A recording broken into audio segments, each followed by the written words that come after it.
2016 was a pretty good year for games, but we also had some flops in here as well. While it's not the worst game of the year, in my opinion, I do feel that Final Fantasy 15 was the most disappointing game to be released in 2016. Let me explain.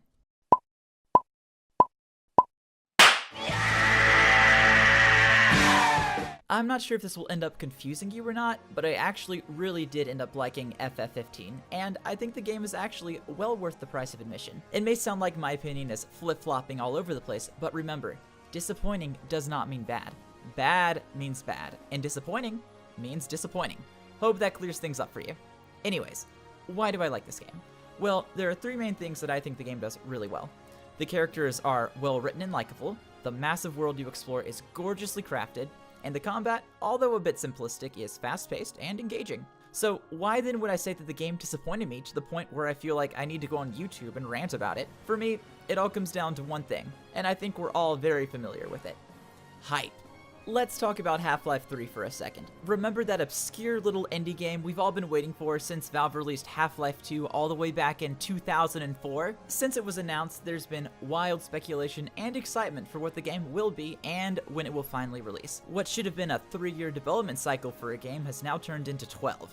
And a lot of people are understandably confused as to why Valve is taking so long to finish up this trilogy. Come to think of it, has Valve ever released a game with a 3 in it? We've got Half-Life 2, Team Fortress 2, Left 4 Dead 2, Dota 2, Portal 2, and there's not a single 3 in sight for any of them.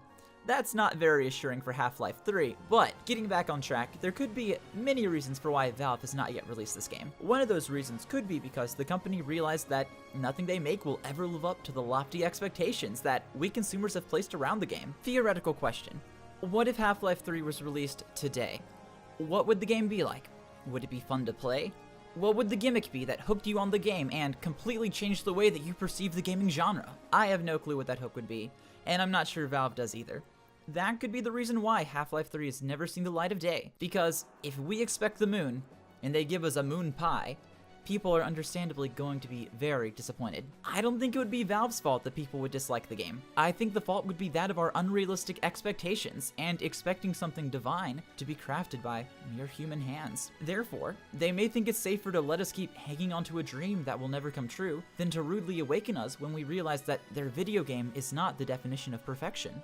And with that, I've basically summed up why I'm disappointed with Final Fantasy 15. I remember being a little 10-year-old kid watching the first trailer for Final Fantasy Versus 13. That's what the game used to be called. And I was so excited because I thought it was a trailer for Kingdom Hearts 3, actually. That obviously did not turn out to be the case, but I was hooked on the concept of the game. It looked so edgy, so dark, so undeniably cool. It was also a PS3 exclusive, and since I didn't have $600 extra lying around, I was a very sad 10-year-old child. However, the years passed, and Final Fantasy 15 never released.